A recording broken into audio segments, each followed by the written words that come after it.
Hello, and welcome to another bonus live stream from Save Your Sanity podcast. I'm Dr. Rhoberta Shaler, and I'm here with Tonya Carter today. Tonya and I have just done an episode of Save Your Sanity. It's got so much great stuff in it. You want to listen to that. So today, I invited Tonya so we could talk about different things we didn't cover on the podcast. And in particular, today's title is Powerful Tips for Uncoupling from Toxic Relationships. So welcome to the show, Tonya. Thank you so much for having me. I really appreciate it. Well, it's my pleasure. It's always fun to talk with colleagues. And let me tell everybody a little bit about you. You're an author, a speaker, a coach, a trainer. You help women in relationships, whether that's at work or life or business. And you've written a great book. Will you tell everybody about your book? Yes, I wrote my book. It's called Divorce Your Story. It's a woman's guide to heal and thrive after divorce. And so the goal of this book is to really, it's a lot more deeper than just a legal thing. It's more of a mental and emotional breakup that you need to do to change your narrative. That way you can move on and live a purposeful and intentional life. And so I wrote this book last year on different things you need to divorce out of your life. Great. Well, there it's on the screen for you. Divorce Your Story. You want to have a look at that because why is it so important? I mean, obviously, when you're going through a divorce, you're right in the thick of it. You're telling the story, you're explaining it to everybody. Your feelings are all over the place. So many things that we're going to discuss today, and in addition. But then after it's all over, some people build a condo and live there. They just keep telling the story over and over. The ain't it awful? He or she done me wrong. The world's a terrible place. I'll never find love again. I'm too afraid to date. The world is mean and nasty. And they get stuck in that narrative. So tell us why you were so moved to write the book. I was moved to write the book just because of my own personal experience with going through a divorce. More so of the mindset that it left me, especially in the area of relationships. Mm. And also just being a single mother, believing that because I went through this, I failed. And what that did was it put so many limits on my belief system. Mm-hmm. And it wasn't because I wanted to go back. I mean, I didn't. I was done. But I didn't divorce the story. It was like I brought it with me knowingly and even oftentimes unknowingly because I Yeah. used to tell it a lot, but I didn't tell it from a place of purpose. I didn't talk about it to detach myself from the story. I talked about it to stay connected to it, to play a victim, to woe is Mm-hmm. me, and didn't even see myself thinking that that's what I was doing, until, I got that aha moment in 2015. I was stuck in my story for half of the decade. And I had to, in 2015 is when I really said, okay, you got to divorce it all. And so that's what kind of led me into writing this book and also helping people get through that season of their life on purpose. Great. And I like what you said about it. This is your life, not anyone else's. You decide how your book of life will be written. Hmm. Never, big one here, never hand over the pen for someone to write your pages. We do that. People do that a lot. Whether we're talking about divorce or toxic relationships or whatever, we could be still allowing our parents to write on the pages, even though we think that we're nowhere near them. So Hmm. always remember, Tonya says that you are the author. So very important for us to remember. So in your story, when you are leaving the relationship, was it a toxic one? I think it was very unhealthy. There wasn't any physical abuse or anything of that, but I just think verbally things have been said. I define it where it was an energy drainer. I felt like it was very one-sided. Yeah. Um, I felt like I think I was kind of like all parts of the drama triangle. Even for me, I was an enabler, I was a rescuer, I was also a persecutor. I had to see that in myself to grow out of this too. Right. Um, I did feel like um, a lot of the time I did have to carry a lot of the weight. And so in my case, I still define that as unsafe because you become very resentful after a while, and believing that someone else isn't there to help you and be a partner and a helpmate. And so over time, that became, in my eyes and in my opinion, I believe it was very unsafe because the dynamic wasn't a place of mutualism.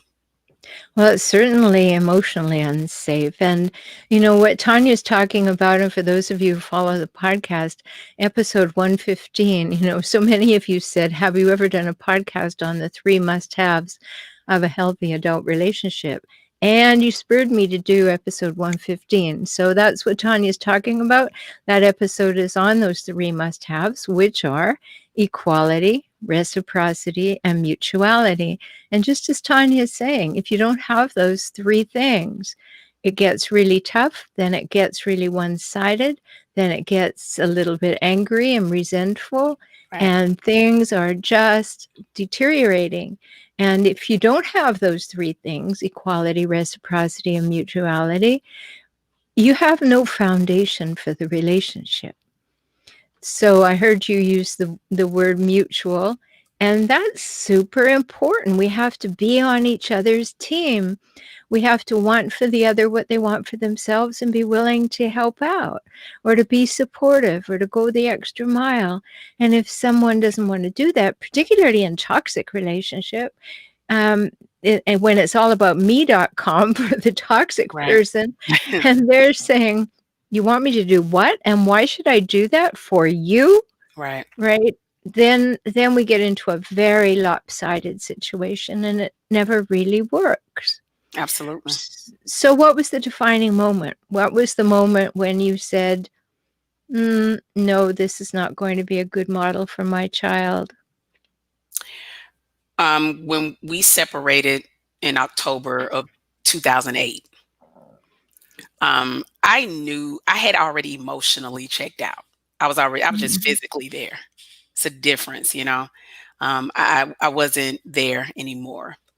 My level of respect was gone. And it wasn't really nothing that anyone could say or do to make me change my mind. You know what I mean? I knew it was done, but I think accepting that this wasn't going to be the outcome that I expected it to be, I just had to come to that level of acceptance because I had stopped being there a long time ago, and so was he. It was very mutual. That's something we did agree upon. Yeah. Yeah. Yes.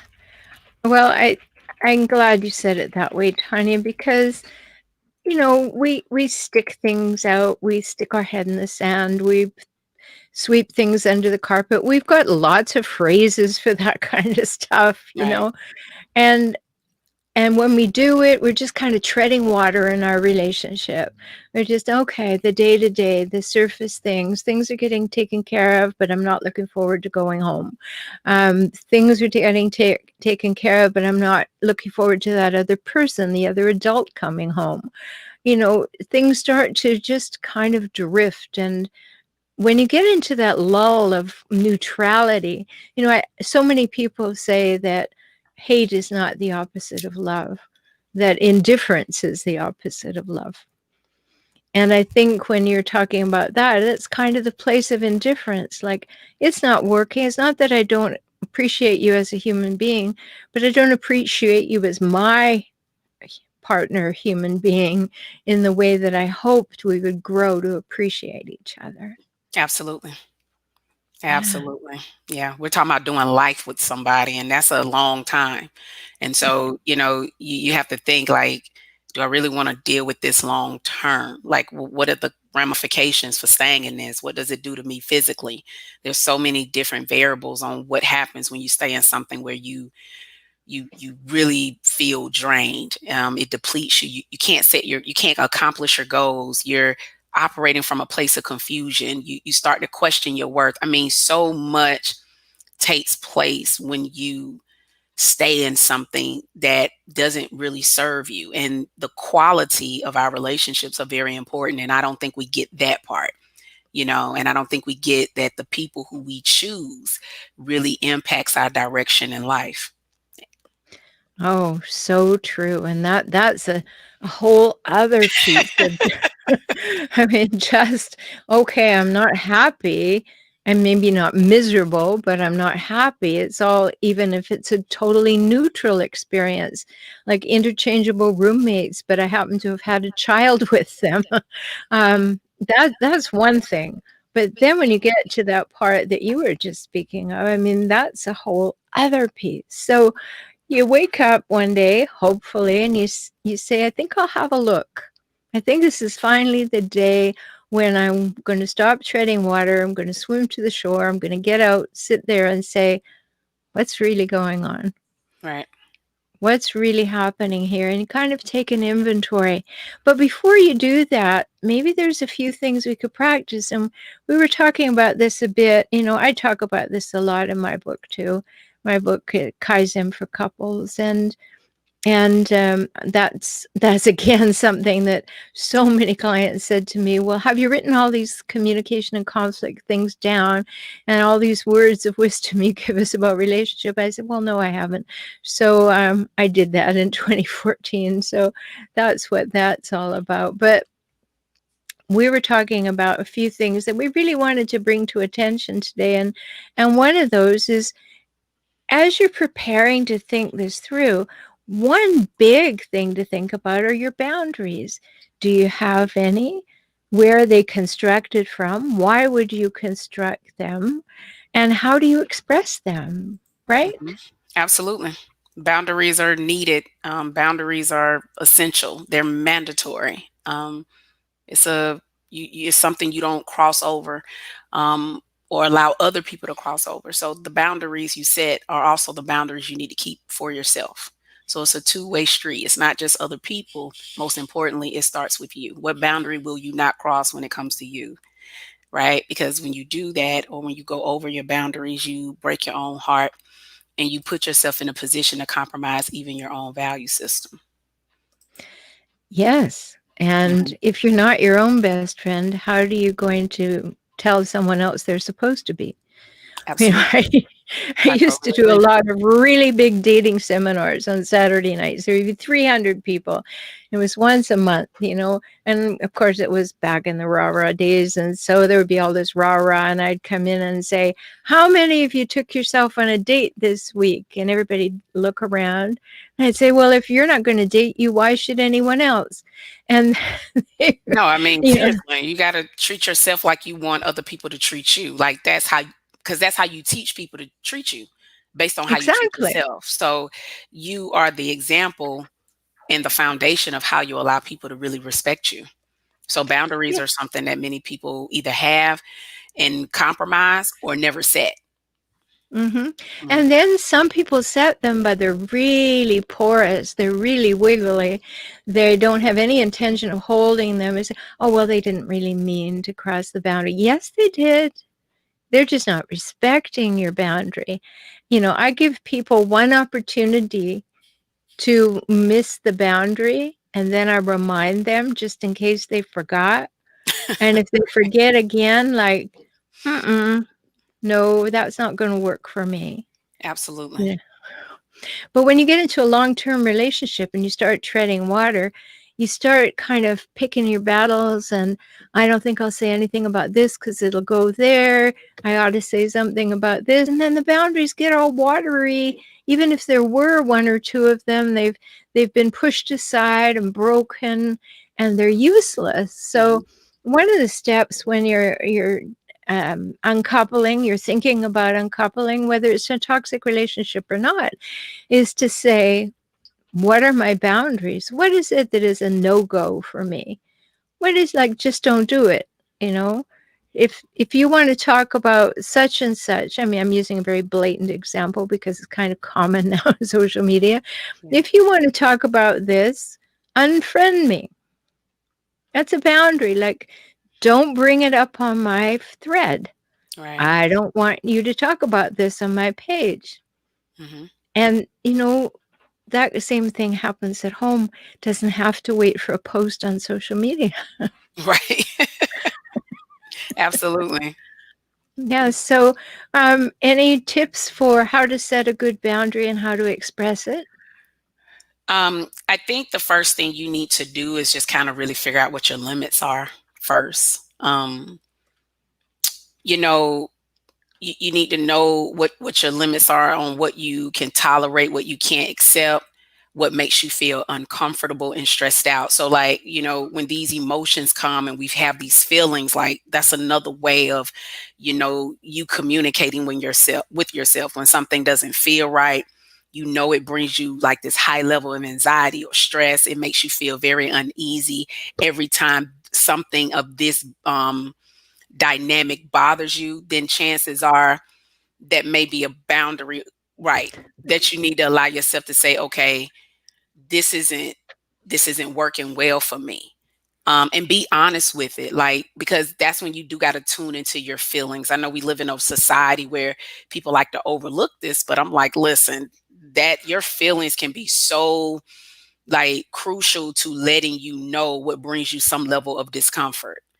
And I think that's extremely important, and allowing yourself to be okay with setting the boundary. Like, and again, being direct. Like, don't fluff it, Yeah. don't minimize it. Understand that everybody isn't going to accept the boundary and be okay with it. Like, that just comes with the territory, because your boundaries, chances are, will cut off their benefits. You know what I Yeah, mean? I'm Canadian, Tanya, but I have dual citizenship and I live in San Diego. And sometimes, I joke about boundaries from being Canadian because we're known for being so super polite. So a Canadian boundary could sound like, I hope you don't mind, and I don't mean this to hurt you, but there are some things that I prefer, and I'd really like to tell you about them. Would that be all right? Right. Where actually we should say, you know, what really works for me is this, and I would prefer that we do this going forward. Forget all the apologizing for having a boundary. Have one, express it, and hold it. Right. Like, you have to get uncomfortable. So like, one thing I see in some of the women that I may have worked with in the past is that some people just really aren't, quote unquote, confrontational. They don't like to talk about things that can bring maybe a level of discomfort to their partner or even to their family. So they'll just don't Yeah. say anything at all. And I'm like, listen, being a peacemaker is coming to people and finding a solution to the problem. You're not keeping a peace by allowing yourself to overlook what needs to be confronted, because when you do that, you become unpeaceful. Okay, so Yeah, that's something you just got to know what this stuff really does to you mentally and emotionally, and just be extremely unapologetic about it, and really giving yourself permission to say, you know what, this is a sign of self-respect for myself. Like, that's why I'm setting the boundary, because it's a self-respect of me. And absolutely. mhm, Hmm. yeah, And you're entitled to take up space and draw breath on this planet, and right, therefore you are entitled to say what you think, feel, need, and want to prefer.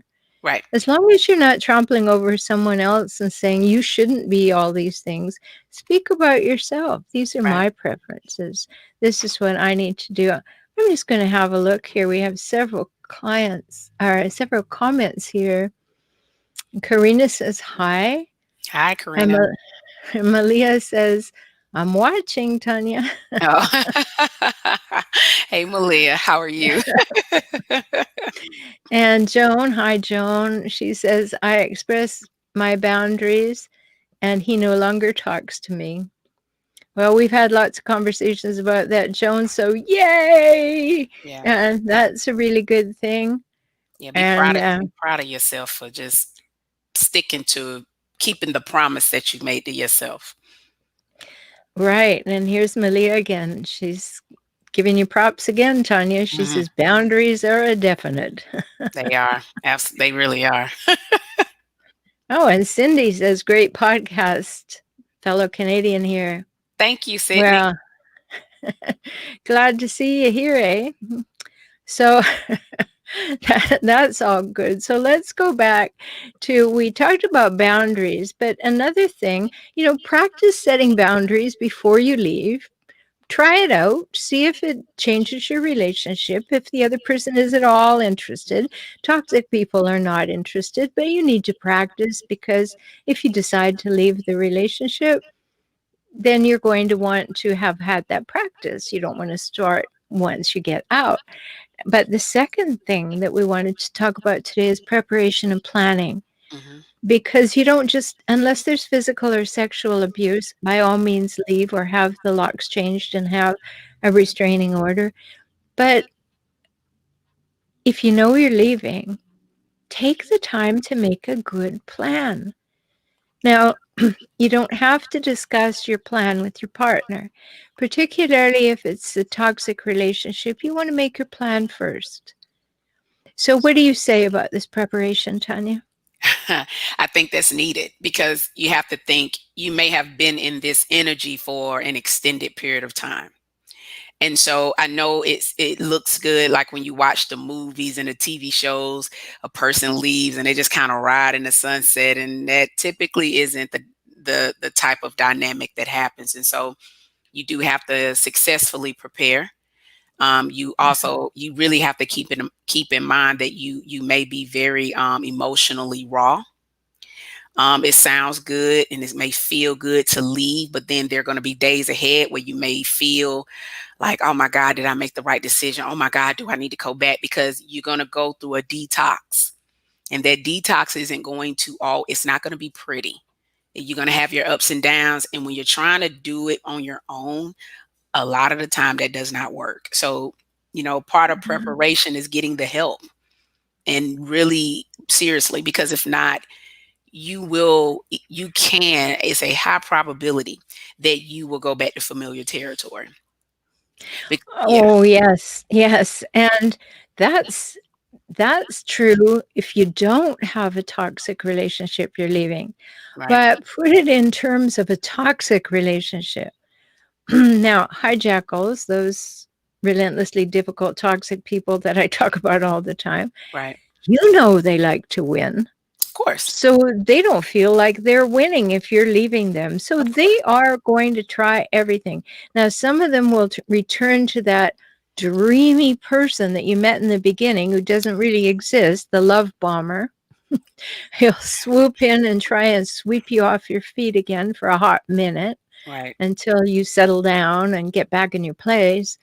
But then they do something else. If you do move out, then they have the Hoover technique, which is they keep circling back to say, oh, I'm really sorry. I've changed. Tanya, I have had so many people tell me that their partners within 2 weeks have written them a note saying, I've changed. I've come to my senses and I've changed. And I'm like, oh, yeah, sure. If you if you stay changed for 6 months and it's sustained and you don't fall back, give me a call. right. Up until then, no go, Yeah, right? But you have to know that when you're with a hijackal and you leave one, that they're going to come back because it's the old thing like in business, Tanya. We know this.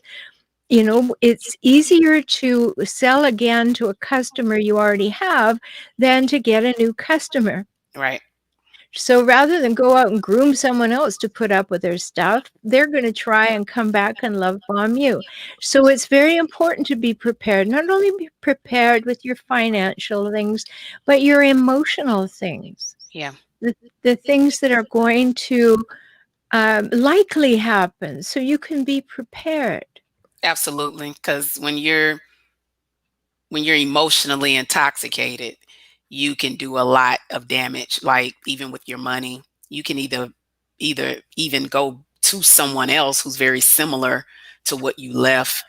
You can just find yourself doing things that you really wouldn't do from a place of pain. And so that's why it's very important to have that build up that emotional foundation, because it kind of sets the dynamic for other areas of your life. And so that's why, preparation and planning is like, I know we plan successfully for relationships. We want it to successfully work, but when it doesn't work, you still got to plan successfully. Do we really plan for them to work? I I think think we want to say we do, but I mean, again, of course, I don't think that's always the case, but I think we do want to go in believing that it's going to be successful, you know? we do. And, in my book, I talk about the hokey pokey relationship, and I talk about it a lot because that's, you got one foot in and you got one foot out, and that's what it's all about. And Right. how many people have I spoken to who had someone? I always ask this question: when you were getting married, did someone say to you, "Oh, well, if it doesn't work, you can always get a divorce"? Oh, yeah. And they'll say, "Oh, yeah, yeah." That's no way to go into a marriage. It's not. You already going in believing kind of already believing the worst of things. Yes. Well, that's the hokey pokey relationship. Like, Right. if I don't like the way they do the housework, well, maybe I'll leave. Hmm. If they don't cater to my every need, well, maybe I'll leave. And Right. so we get into that all or nothing thinking thing. And when we play into that with hijackals are all or nothing thinkers. That means that one day you are the best thing that ever happened to them, and you just look at them sideways, and the next moment you are the scum of the earth and they don't know why they bother with you. Right. And so they're pulling you towards them, and then they're pushing you away. So you're living like this all the time. Come closer, go away. Come closer, Also, go away. Yeah, a terrible way to live. So if you've been caught in that dynamic, or if you happen to be somebody who said, "Oh, well, I can always get a divorce," in this preparation, you want to be recognizing your part in what went on as well. absolutely. You got to take the ownership. You have to, because that's the only way you're going to grow. I mean, if you come from a place of blame, it won't work. You'll stay stuck in your story that way. Yeah, I agree with you, and I'm sure they have some good pieces in your book about that, getting Mhm. stuck in your story. Divorce, Right? divorce the blame. It's a chapter. Divorcing There the you blame. go. Absolutely. And there you have it on the screen. You can go and find Tanya's book, Divorce Your Story. And, I've put it up before, but I'll put it up again. You find Tanya at tonyacarter.com.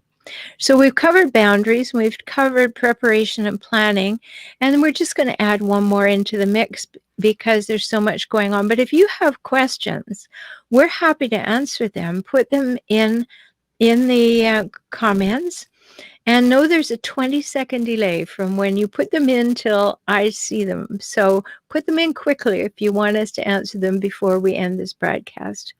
So the third part is, all right, we're out. Now recovery. We've done the ain't it awful, he or she did me wrong, life is a terrible place. Okay, now I'm free. Now I can pick myself up. What are some steps that allow people to do that in a positive and relatively purposeful way?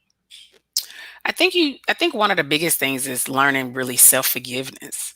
I think being able to really give yourself some grace and compassion, because when you look at, or maybe go back down memory lane on your relationship, and kind of maybe some of the things you dealt with that was so against what you would have ever done, you can stay stuck and go in a place of self-blame and self-hatred. And forgiveness is very important to recovery, because what happens is, when you give yourself permission to forgive yourself and have grace over that, forgiveness is more than a word, it is an action. And so being able to truly forgive yourself is saying, okay, what am I going to do on purpose to recover now that I've released myself from my past?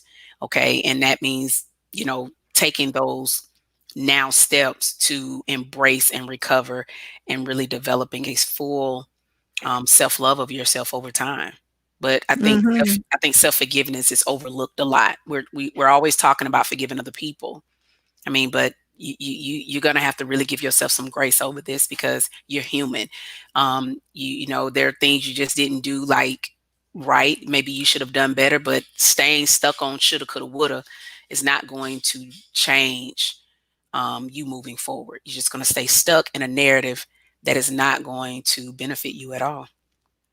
Do you have a definition of forgiveness? Because I'm sure that there are people going into that gray abyss of, oh, there comes that forgiveness word again. Well, I mean, The reality is that I know people don't like the F word. I call it the F word. Because a lot of the time people shy away, from that word. I will say I don't have an exact definition for it, but what I will say is that um, you have to think about what happens when you don't forgive. Like, a lot of us are sick due to the grudges that we hold. Like, seriously, you really are. Like, we think that, okay, it doesn't do anything to me by staying in this space. We think it's a badge of honor to hold a grudge. And unfortunately, it isn't. There's nothing honorable about it. And so one thing I tell people is to like see, like, really take inventory of your whole life and your dynamic. Who are you upset about? Even when it comes to yourself. Like, I was my own worst enemy. Hmm. I was, because I always felt like if something didn't work, I failed. I associated the outcome based upon my worth. And so I had to start looking at things from a different perspective. I had to understand the what forgiveness was and what it wasn't. And a lot of the time our philosophy on forgiveness is wrong. It's not correct. It is a journey to forgive. It's not just an overnight process. It's something that you have to first make the choice to do, and then followed by certain actions to make sure that you are aligning yourself with that choice of saying, I choose to forgive. You know, and so Yeah. I think for me, personally, I mean, that's something that I do because I'm a human being. I'm not perfect. I'm gonna make mistakes. I'm gonna make mistakes on this journey. And guess what? I still make mistakes just on this in this life. And to think that you're gonna always get it everything right, you're gonna stay in a place of prison. It's an emotional prison that you're staying in when you don't forgive. It really is a healer. It's seriously, it's not what most people think it is. It truly, the weight you carry from holding a grudge will hold you back more than anything. Yeah, I agree. And I tell people, and part of my definition of forgiveness is when you decide consciously to stop giving yourself that issue or other people, you stop giving them the real estate in your head. Right. You just stop, like, and you don't stop on a dime, like you're saying. No. You may have to sort of sputter stop and kind of stop, and then you find you're still rolling and Hmm. stop again. But it's when you can say, no, I'm not, I'm going to let that go. I'm going to release that. I'm not going to think about that anymore. I'm not going to dwell on the ain't it awfuls. I'm not going to dwell on blame. I'm not going to dwell on any of that. I am not going to allow it to take up real estate in my head or heart any longer. Yeah. And that's just like visualize it and then attach a whole lot of helium balloons to it that are Yeah. biodegradable and will never be a problem in the planet, and then let it go. Yeah. You do have to let it go. I think allowing yourself to go on that path. I know sometimes we're taught that forgive means forget, and we're taught, like, and psychologically you can't forget. And Yeah. so it really is about changing your definition on forgiveness and understanding that, this is your journey, and you have to know that what worked for somebody else may not work for you. It may take you a little longer. However, you're still consciously saying, I choose to do this because I know what it does to me when I don't, you know. And in my personal opinion, I feel like that's the first thing, especially self forgiveness. Because I think when you really forgive yourself, I think you can forgive other people better. Oh, I'm with you. I think you have a compassion for other people, because you understand, like, where they may have been in their own growth and development for them to be the way they are. Even it doesn't make an excuse for their behavior, but it says, hey, they're human just like I am. And they have Yes. their own maybe trauma or things that has nothing to do with you, that they haven't allowed themselves to fix or work on. Understand that I don't have to stay in it. That's not your job. Okay, you're not a rehabilitation center, so you can't fix them person. So understand where they are, and love yourself enough to leave, but forgive them enough to know where they are, because they have their own things that they haven't dealt with as well. That's right. And I'll just add to that because I love what you said, and that is you didn't break them, you can't fix them. And unless it's the relationship issue where you can go and get help and both people want it. But if you're a mismatch with someone, or someone has no intention of changing, or you have a values clash that can't be resolved, or someone is demeaning or any kind of abuse, particularly have a look at verbal and emotional abuse. Physical and sexual abuse is quite overt. Everybody knows what to do about that, I hope. But sexual abuse and physical abuse, they kind of show, but verbal abuse, emotional abuse, spiritual abuse, financial abuse, they don't show. And these are the four things that I like people to have a look at too, because you can be very abused in those arenas. I think we could talk forever, Tonya, but I think we've given people a lot to think about. Thank you so much for talking with me today. Absolutely. Thank you so much. I really appreciate you having me. Well, it's my pleasure. And I've been talking with Tonya Carter. You can find her at tonyacarter.com. Obviously, she has gold for you. You want to read her book, Divorce Your Story. I'll put that up for you again, too. There it is. And once or twice a week, I do these Facebook Lives with people who are guests on my podcast, Save Your Sanity, so that you can learn more than you did on the episode. Now, Tanya's episode aired last week, so go to SaveYourSanityPodcast.com and you can listen to it right there, or you can find it wherever you prefer to get your podcast. Just put in Save Your Sanity. And if you appreciate the podcast, please consider supporting it with $1 or $5 or $6 a month, just to show that you're finding value and you'd like to support the work for other humans. And of course, if you want to talk to me, you'll find me at For Relationship Help. I'm Dr. Rhoberta Shaler, and I hope that you've heard something of value today. I know I did. I learned something from Tonya. I hope you did too. And I'll look forward to talking with you again very soon. Take good care.